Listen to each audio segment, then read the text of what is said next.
చంద్రబాబు నాయుడు, రేవంత్ రెడ్డి అంతమంది గట్టిది వాళ్ళు. ఎందుకంటే ఓటు నోటు కేసులో బాగా మందం ఏర్పడింది. బాగా ఏర్పడిన తర్వాత ఈరోజు ఈయన ఇక్కడ ముఖ్యమంత్రి అయిన చంద్రబాబు నాయుడు గారు ఆయన ఇక్కడ ముఖ్యమంత్రి అయినారు. వాళ్ళు అయినాక ఏదైనా మేలు జరుగుతారంటే మేలు జరిగిన మన రాష్ట్రానికి మేలు జరిగే పరిస్థితి ఏం లేదు. ఏదో రేవంత్ రెడ్డి అయినాడు కాబట్టి చంద్రబాబు నాయుడుకి అనుకూలంగా ఉంటాడు. ఏదైనా కానీ మన రాష్ట్రానికి ఏదైనా ఆ రాష్ట్రాల నుంచి ఏదైనా ఉన్నా నీటి విషయంలో కానీ ఏదైనా సహకారం ఉంటాడని చెప్పేసి అనుకోవడం జరిగింది. అలాంటిది ఆయన మాట ఈయనంటా ఉన్నాడు చంద్రబాబు నాయుడు గారు. ఎంతసేపు ఉన్నా ఆయన మన రాష్ట్రానికి మన రాయలసీమలో పుట్టి రాయలసీమకి అన్యాయం చేసే పరిస్థితి ఈరోజు చంద్రబాబు నాయుడు చేస్తా ఉన్నాడంటే ఇంతకైనా నీచమైన సంస్కృతికి కూడా ఉందని చెప్పేసి కూడా చెప్పడం జరుగుతూ ఉంది. మొన్ననే నిన్న పబ్లిక్గా చెప్పినాడు రేవంత్ రెడ్డి, లిఫ్ట్ ఇరిగేషన్ ఆపేయండి, మీతో ఏదైనా కూర్చొని మాట్లాడాలంటే లిఫ్ట్ ఇరిగేషన్ ఆగివేస్తే చేస్తాను చెప్పేసి.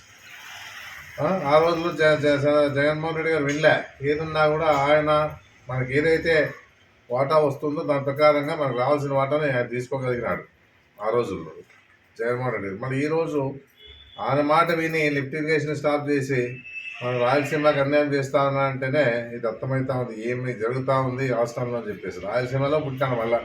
అలాంటి పరిస్థితి రైతుల మీద ఎంత ప్రేమ ఉందో అర్థమవుతా ఉంది చంద్రబాబు నాయుడు అని చెప్పేసి కూడా నేను చెప్పడం జరుగుతూ ఉంది. ఏదన్నా రాజశేఖర గారు ఉన్నప్పుడు పోతిరెడ్డి గారు పాటు కూడా పెంచినాడు. దాన్ని పెంచిన తర్వాత అన్ని విధాలుగా రైతులకు ఉపయోగపడాలని చెప్పేసి ఉద్దేశంతో చేసినటువంటి కార్యక్రమం ఆ రోజులో ధైర్యం దమ్ముతో ఆ రోజు రాజశేఖర గారు పోతిరెడ్డి పార్టీ పెంచడం కూడా జరిగిందని చెప్పేసి నేను చెప్పడం జరుగుతాను. మన వాటా మనం తీసుకునేదానికి కూడా ఇన్ని ఇబ్బందులు పడతా ఉన్నామంటే చంద్రబాబు నాయుడుకి రేవంత్ రెడ్డికి ఉన్న బంధము అందరికీ తెలుసుకోవాలని చెప్పేసి నేను చెప్పడం జరుగుతాను. ముఖ్యంగా రాయలసీమ అంటే కరువు ప్రాంతం అంతా కూడా. ఇలాంటి కరువు ప్రాంతానికి ఇంత అన్యాయంగా జరుగుతూ ఉంటే వాళ్ళు ఏ విధంగా ప్రజలు రైతులు ఆలోచన చేస్తారో ఆలోచించుకోమని చెప్పడం జరుగుతాను. అంత పబ్లిక్గా ఎవరికి తెలియదు రాజకీయం అంతా కూడా. ఇది ఒప్పందాలు లోపల ఒప్పందాలు ఎవరికి తెలియదు. అలాంటిది రేవంత్ రెడ్డి గారు పబ్లిక్గా ఆయన దీనికోసం ఆయన అంటే నేను ఈ విధంగా చేయగలిగినానని చెప్పేసి గొప్పతనం కోసం ఈరోజు ఏం చేసినాడంటే రేవంత్ రెడ్డి గారు అసెంబ్లీలో గట్టిగా చెప్పగలిగినాడు ఈ విషయాన్ని. ఇంతకైనా దారుణం ఏమైందని చెప్పేసి ప్రజలు ఆలోచించారు. ఎప్పుడు కూడా చంద్రబాబు నాయుడు ఉన్నంత వరకు కూడా ఇన్ని 14 ఏళ్ళ పరిపాలన అయితేమి ఇప్పుడు ఈ 5 ఏళ్ల పరిపాలన కూడా మనకు న్యాయం జరిగే పరిస్థితి ఉండదని చెప్పేసి కూడా అందరూ గమనించాలని చెప్పేసి మనం గట్టిగా చెప్పడం జరుగుతూ ఉంది. ఇంతకింటే దారుణమైన పరిస్థితికి ఏముండదు. ఏదైనా పూర్తి స్థాయిలో శాసనం రాసినాడు మనం చంద్రబాబు నాయుడు. ఎందుకంటే రాయలసీమకి ఎలాంటి పరిస్థితుల్లోనా నేను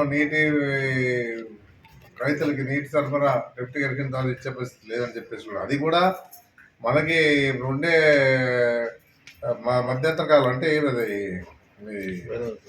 వేదవతి కాదు, ఆంధ్రేనివా మన రాజశేఖర గారు చేయగలిగినాడు కాబట్టి ఎంతో అంతో నీళ్లు రైతులకు అంతా ఉన్నాయి. అది రాని పరిస్థితి. ఆ రోజులో ఊరికే శిలాపలకాలు వేశారు. రొత్తూరి రామారావు వేశారు, తర్వాత చంద్రబాబు నాయుడు వేశారు. ఆ తర్వాత రాజశేఖర గారు వచ్చినాక అది పూర్తి అమలు చేసి దాన్ని పూర్తి చేసే పరిస్థితి దాదాపు 90% 90% పూర్తి చేసే పరిస్థితుల్లో రాజశేఖర గారు చేయగలిగినారు. అది ఏం లేకపోతే ఈరోజు మనకి ఏముంది, ఆంధ్రేనివా లేకపోతే మనకు అసలుకి రైతులకి చాలా అన్యాయమైన పరిస్థితి ఉండేది. ఆ పరిస్థితిలో కూడా ఇప్పుడు ఈయన మహానుభావుడు మనకు వచ్చే వాటర్ కూడా తీసుకోకుండా లిఫ్ట్ ఇరిగేషన్ బంద్ చేసేసి ఆ విధంగా రైతులకు అన్యాయం చేసేదానికి ఈరోజు చంద్రబాబు నాయుడు చేస్తూ ఉన్నాడంటే ఇంకా ప్రజలు ఆలోచించుకోవాలా, రైతులు ఆలోచించుకోవాలా, ముఖ్యంగా రైతులు ఆలోచించుకోవాలి. ఇట్లా ప్రజలకి చంద్రబాబు నాయుడు న్యాయం చేసే పరిస్థితులు, ఇటు రైతులకి న్యాయం చేసే పరిస్థితులు లేడు. ఏదున్నా కూడా ఆయన ప్రేమ ఎంత ఉందనేది ప్రజల మీద ఎంత ఉంది, రైతుల మీద ఎంత ఉందని చెప్పేసి అర్థం చేసుకుంటే చాలని చెప్పేసి నేను చెప్పడం జరుగుతూ ఉంది. ఏది ఉందో ఇంత అన్యాయంగా ఈరోజు చంద్రబాబు నాయుడు పోతా ఉన్నాడు కాబట్టి ప్రజలే తగిన బుద్ధి చెప్తారు, త్వరలో చెప్తారు. ఎందుకంటే నా ఇన్ని రకాలుగా రాష్ట్రాన్ని అతలాకుతలం చేస్తూ ఏ విధంగా కూడా ఆయన ఇచ్చిన మాట నిలబెట్టుకోకుండా అన్ని రకాలుగా వైఎస్ఆర్సీపీని టార్గెట్ చేసుకొని అదేవిధంగా మీడియాని సోషల్ మీడియాని టార్గెట్ చేసుకొని హత్యలు, రాజకీయాలు, మానభంగాలు చేసుకుంటా ఏ విధంగా కూడా దౌర్జన్యాలు జరుగుతూ ఉంటే కూడా ఏ విధంగా కూడా ఎక్కడ కూడా వాళ్ళకి కేసులు లేకోకుండా అన్ని రకాలుగా ఈరోజు ఈ రాష్ట్రంలో పరిపాలన జరుగుతూ ఉన్న పరిస్థితుల్లోన మళ్ళీ ఇదొకటి ఇప్పుడు రైతుల పరంగా ఆలోచన చేస్తే లిఫ్ట్కి రేవంత్ రెడ్డి చెప్పిన ప్రకారంగా ఇంత అన్యాయంగా జరుగుతూ ఉందని కూడా ప్రజలు గమనించాలని చెప్పేసి నేను కోరుకోవడం జరుగుతూ ఉంది. ఏదున్నా మనం తప్పదు ఇంకా 3 ఏళ్ళు మనం అనుభవించాల్సి ఉంది. ఈ విషయాల్లో కూడా అనుభవించాల్సి ఉందని చెప్పేసి నేను చెప్పడం జరుగుతూ ఉంది. ఏదున్నా ప్రజలు ఆలోచన చేసుకోవాలా, రైతులు ఆలోచన చేసుకోవాలా, ఏ విధంగా అన్యాయం జరుగుతుందని చెప్పేసి మీరు ఆలోచన చేస్తేనే